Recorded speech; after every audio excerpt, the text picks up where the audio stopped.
Welcome to 5 Books for Catholics, where an expert selects and explains 5 outstanding books in some aspect of Catholic life, doctrine, or culture. When he prepared the edition of the works of Aristotle, some decades before Christ's death, Andronicus of Rhodes entitled one set of lectures, the Metaphysics, or the books that come after the ones on physics, the Metaphysica. Consequently, the area of philosophy that Aristotle covers in that work came to be known as metaphysics. It is perhaps the most important area of philosophy. The conclusion one reaches on the questions covered in metaphysics underlie and shape the conclusions reached in other areas. Studying metaphysics is an essential part of an education in philosophy. It is also indispensable for theology because it regards the fundamental constitution of reality. The Church has drawn on metaphysics repeatedly to define the dogmas of the faith and interpret sacred scripture authoritatively. Conversely, many doctrinal errors result from unsound metaphysical views.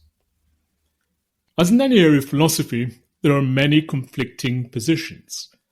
Christians therefore need to study metaphysics discerningly. In this interview, Michael Gorman selects and discusses the 5 best books for studying metaphysics. Michael Gorman is Ordinary Professor of Philosophy at the Catholic University of America and a Fellow at its Institute for Human Ecology. He works primarily on metaphysics, especially in metaphysics of essence, substance, and normativity, and on applications of metaphysics in areas such as the theory of mind, Christology, action theory, and ethics. He is the author of Aquinas and the Metaphysics of the Hypostatic Union, published by Cambridge University Press, and A Contemporary Introduction to Thomistic Metaphysics, published by the Catholic University of America Press. Links to the books discussed in this episode are available in the show notes. And if you have a moment, please support this podcast by leaving a top rating on the platform of your choice. Professor Michael Gorman, welcome. Thank you for having me. I'm excited to be here. First of all, what exactly is metaphysics? Well, metaphysics, classically understood, is the study of being, or as we sometimes say, being qua being, meaning being as being. So you could study something, a squirrel, and just think about it as a squirrel, or you could think about it more generally, like you could think about it as a rodent, or even more generally as an animal. Well, you could keep going, but if you think about things in a maximally general way, so you think about them just as beings, as things that are, that's what metaphysics does. And ontology, or the science of being, is another name for metaphysics. It indicates that being as such is the specific object of metaphysics. It thereby supposes that being is the most fundamental description or aspect of reality. How so? Yeah, it's funny because in one way, you think that being must be the most obvious thing, but it's sort of a head scratcher to figure out how to describe it because, like, what would you contrast it with, you know? Well, in a way, you can't contrast it with anything, right? Because the alternative is nothing. But that's, it sounds like a silly comment, but that, in a sense, really is why being is the most fundamental. You could put it this way. You could say that being is what's actual. But without actuality, you just have nothing. So it's like being is like the ultimate sine qua non. And Aristotle describes the inquiry he pursues in his Metaphysics as one into first philosophy. By first philosophy means the philosophical discipline that provides the most foundational account of reality. He postulates that if there were immaterial substances, then the study of being as being is first philosophy. Otherwise, physics, the study of being in movement, is the first philosophy. Nowadays, many who write in metaphysics reject the existence of immaterial substances and do not share at all Aristotle's conception of first philosophy.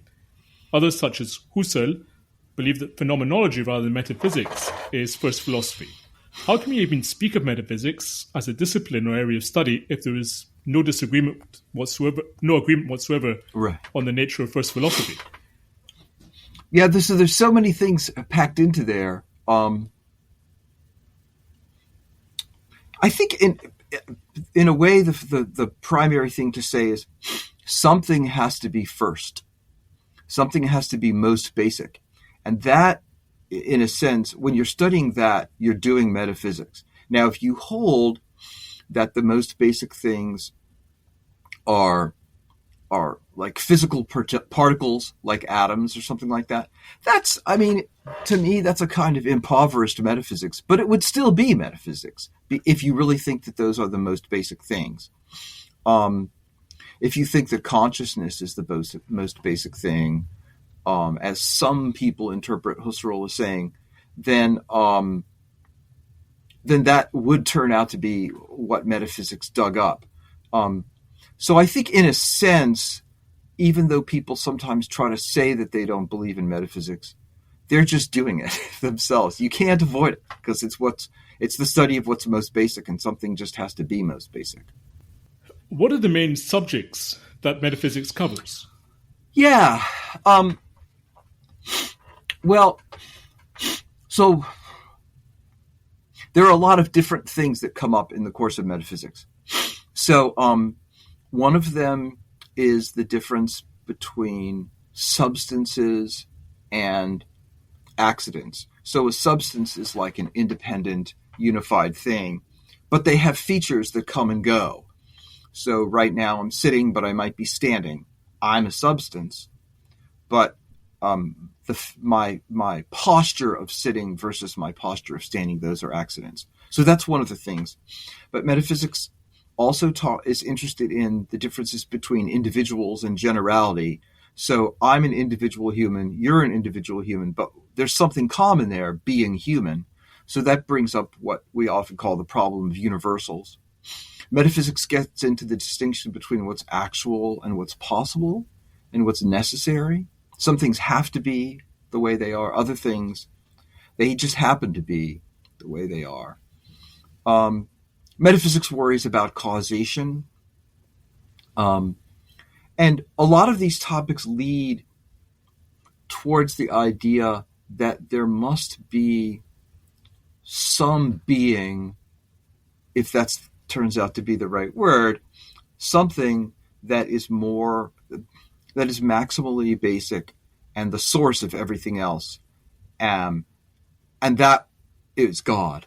Now, at that point, you may, depending on this is one of the things people argue about, you may have actually gone over the edge of metaphysics. Not everybody thinks that it's best to think of God as a being and as part of metaphysics. Maybe God lies outside or stands outside of being and is not, properly speaking, part of the subject matter of metaphysics, but is rather the source of what metaphysics studies. Is it possible to engage in philosophical reflection or believe in a religion without implicitly engaging in metaphysics to some degree? I would say no. But the word implicitly is doing a lot of work there. So if you believe in God and you believe that God created the world, then that goes hand in hand with thinking that creatures could be or could not be, whereas God can't not exist. He exists necessarily. So now you're talking about the difference between necessary being and contingent being, and that's a metaphysical topic. But on the other hand, most people who engage in religious talk aren't necessarily going to think about that stuff very explicitly. There's a time and a place where it's important to do that. But not every time. Like, just because you aren't doing it all the time doesn't mean you're being irresponsible or something. But it is there implicitly going on in the background. Metaphysics, like various areas of philosophy, is often abstruse and difficult. As a result, it can be off-putting for newcomers. Do you have any advice on how to overcome the initial difficulties? Yeah, it's tough. I think it's important to try as best you can to whenever you hear something or read something metaphysically, try to say it in your own words, in simple words. Try to get beyond all the technical terminology. The technical terminology can be good, but sometimes it can just be, we get into this bad place where we just use the technical words and as like little tokens in a game or something, and we're not really sure what they mean, but we get good at knowing when to say them, and that's bad. Try to turn things into concrete examples, practical everyday examples. If you're talking about substance, but you can't even think of one example of a substance, that's a good clue that you don't know what you mean. And just be really patient. It takes a long time. You probably should not start the study of philosophy with metaphysics. It's because it's so general and so abstract, it's probably a lot better to start with something more practical or anyway, more down to earth, like, I don't know, ethics or human nature. And then metaphysical issues will arise. And then you'll say, now you'll be led into them in a more concrete and real way, rather than just starting because someone told you, that you really need to be worried about the real distinction between essence and existence or something. If that just comes out of nowhere, for most people, it will just leave them cold. It's like an answer to a question that they haven't had yet. On that note, would you suggest perhaps reading some of the church works of the church fathers that deal with the Trinity or Christology as a more practical way into metaphysics? Yeah, that's a good question. I mean, it's funny, when I first started reading the church fathers, I'm not sure why I had this expectation. I don't know where I got this from. But I thought that it was going to be just like a whole bunch of metaphors. And they do, in fact, use a lot of metaphors. But if you're paying attention, it becomes clear that there's pretty hardcore philosophy and metaphysics going on behind. It's just that they have a particular non-technical way of expressing. I mean, sometimes they get technical, but often they don't. Well, I would say this. I mean, if you're not a religious person, then like reading, the church fathers probably would not help, right? But if you're already, a Catholic or something like that, then what the church fathers are talking about is really interesting to you. And you're going to see at an early stage of development, a lot of religious and theological debates being thrashed out. And what you'll realize is, there's issues going on. For example, what's the difference between a person and a nature? A really great thing to study is the debates between Cyril and Nestorius in Christology. And when you start to see how these, you start to realize that in order to solve the theological problem, they had to sort out some metaphysical problems. And so in a way, that can whet your appetite and get you to see the need and importance for doing metaphysics. In its dogmatic definitions, the Church has recurred repeatedly to metaphysics. It teaches that the three divine persons are consubstantial, that God has created all creatures out of nothing, that the two integral natures of Jesus Christ are united in his divine person, that Jesus is present substantially under the Eucharistic species, and so forth. Does theology need metaphysics? Yeah, I mean, I would say yes, it does. In part, okay, let me put it more provocatively. Maybe the answer is that when you say it doesn't need metaphysics, it could be understood to mean that theology is already going along and then it brings in metaphysics as a sort of extra help. But it seems to me that if theology is already going along, then metaphysics is already happening in your theology. It may be good metaphysics, it may be bad metaphysics, it may be clear metaphysics, or it may be confused metaphysics, but it's already happening all the time. Because you can't talk about anything without at least raising or engaging metaphysical questions. So trying to do theology without metaphysics and a lot of philosophical substructure, it's just doomed. And I'm sorry if I'm sounding, I am sort of ranting a little bit. Most of the time, let's put it, I'll weaken that a little bit. Most of the time, when you are dealing with bad theology, if you scratch the surface a little bit, there's bad philosophy underneath. And theologians, I've never met a theologian who knew too much philosophy. It just doesn't. It's nothing. Don't worry about that. Learn more philosophy. Etienne Gilson, a major 20th century Catholic thinker, argued that there is a Christian philosophy. By that he meant there's a philosophy whose arguments are rigorously philosophical, but which draws important hypotheses and insights from revelation. It is important because philosophers have only ever reached certain conclusions under the influence of revelation. Does metaphysics need revelation? Yeah, this is a nice, sort of a classic question. I think there are some important metaphysical topics that can be discovered and thought through pretty effectively without revelation. And the reason we know that this is true is because it has been done, right? So Aristotle did not have the benefit of revelation, and yet there's just tons of amazing good stuff in Aristotle. However, St. Thomas tells us that the truth about God... Well, first of all, St. Thomas tells us that... I think St. Thomas is right about all the things I'm about to say. First of all, there are some things that you can never know without revelation. Things about the Incarnation and the Holy Trinity and stuff. You just can't know them without revelation. But, St. Thomas says, when you consider the things that you can know without revelation, it's not that easy. He says only a few people can do it, if only because only a few people have time. And it takes a really long time, and they make a lot of mistakes anyway. Aristotle's wrong about some things. So for this reason, having revelation is just an enormous help. It gives you insights into things you'd never would have thought of.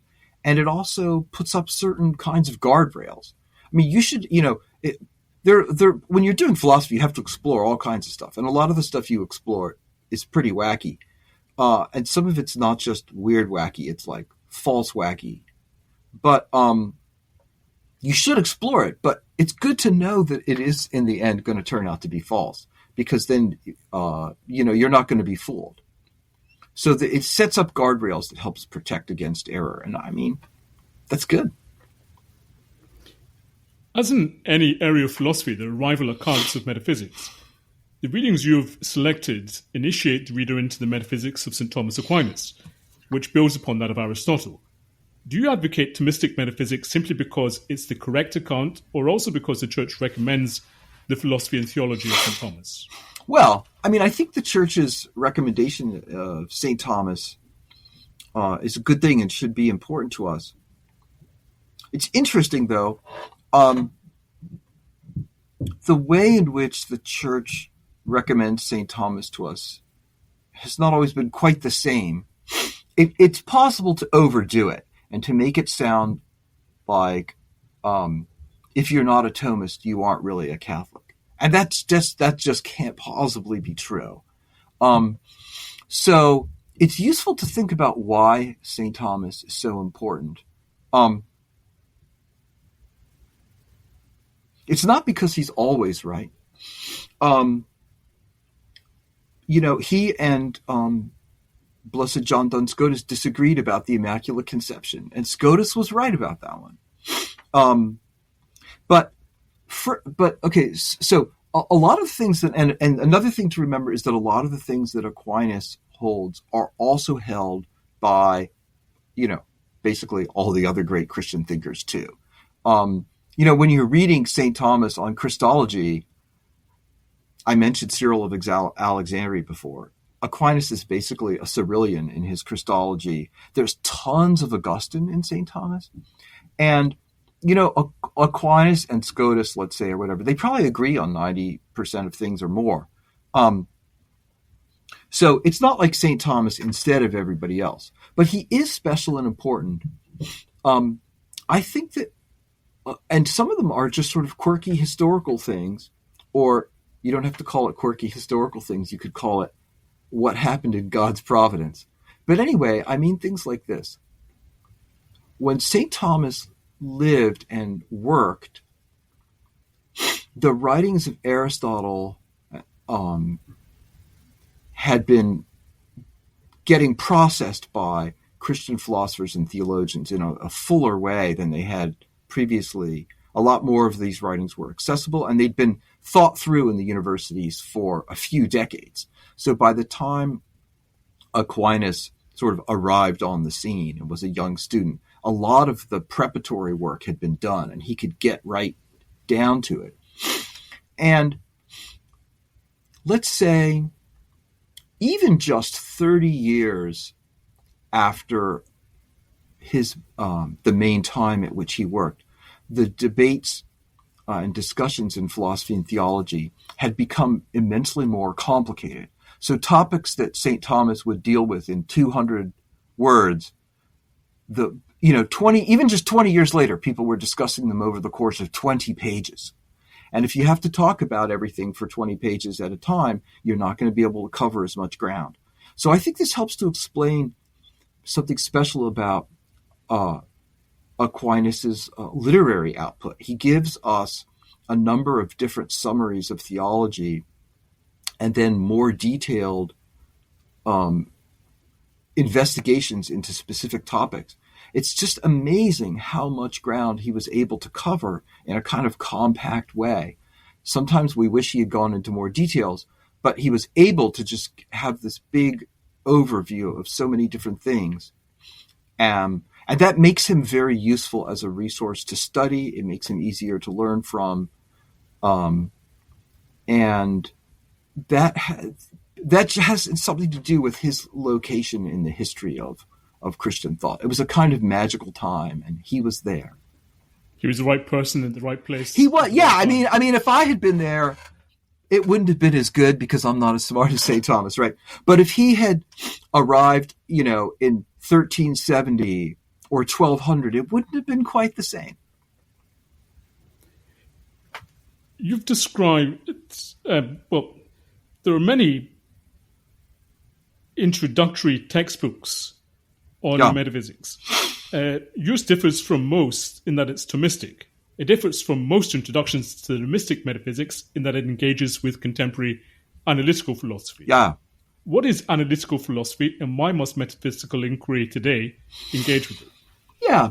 So analytical philosophy is, some people think of it as a school, like it's all these people who agree on certain principles or something like that.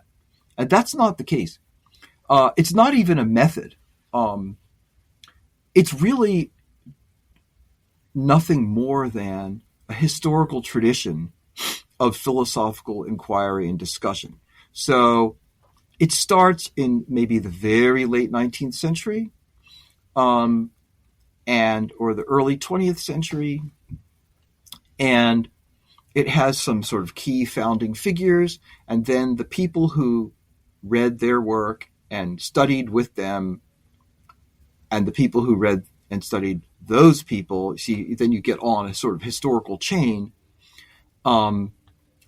Mostly these people are writing in English. Mostly they're working in England and then later in English-speaking countries, mostly. That's all it is, but they disagree with one another ferociously. There's an enormous, some of them are atheists, some of them are card-carrying Catholics, and all the rest. Some of them are materialists, some of them are dualists. It's just amazing how much variety there is. I say this just to people sometimes want to know, like, what do analytic philosophers think? Well, they think almost anything. Now, I think it can be important and valuable to be engaged with analytic philosophy for a number of different reasons. One reason is that some analytic philosophy is really quite good. It's very clear, it's very well written, and it explores key topics in a really helpful way. There have been phases in the history of analytic philosophy where they were pretty ignorant of the history of philosophy, and sometimes they just ended up reinventing the wheel, which is not as good. Although sometimes when somebody who's really good at reinventing the wheel, you do learn something special from that. There's a kind of raw freshness to what they're doing. Some phases of analytic philosophy have been kind of down on metaphysics. That's sad. But a lot of it's quite good.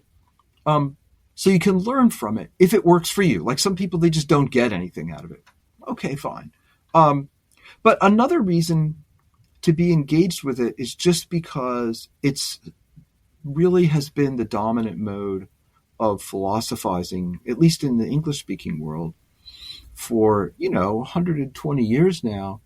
And it still is kind of dominant. So if you know something about it, you can engage with people and you can talk philosophy with them. And maybe if you get lucky, you can get them to see that, more traditional views deserve a hearing, and they're pretty good too. On a really good day, you can show people, because this happens sometimes. I mean, sometimes you can take something from analytic philosophy and it will help you understand your St. Thomas better. But sometimes it goes the other way. These analytic philosophers are all tied up in knots, and you could say, listen, I've got this crazy idea. It comes from this 13th century guy. And it can really help move the debate forward. But you can't do that if you don't know already about these debates. So it's a bit like knowing a foreign language. Yeah. I mean, I see the point of the analogy. If you don't know the foreign language, you can't even talk to those people. That's right. And actually, the analogy could be unpacked in further ways, come to think of it, because knowing another language, it gives you sort of extra insights into things that you might not have had. And it helps you understand your own language better. Weird is that? I mean, I think that's true. Thank you for listening. To read or listen to the rest of this interview and gain full access to our archive, visit 5booksforcatholics.com and become a premium subscriber. If you've enjoyed this episode, please subscribe to the podcast and give it a top rating on the platform of your choice. That way, more people can discover it. You can also support the podcast and help us produce more interviews like this one by making a one-off donation via the link given in the show notes. As little as $1, £1, or €1 can help and will be greatly appreciated. Thank you once again, and God bless.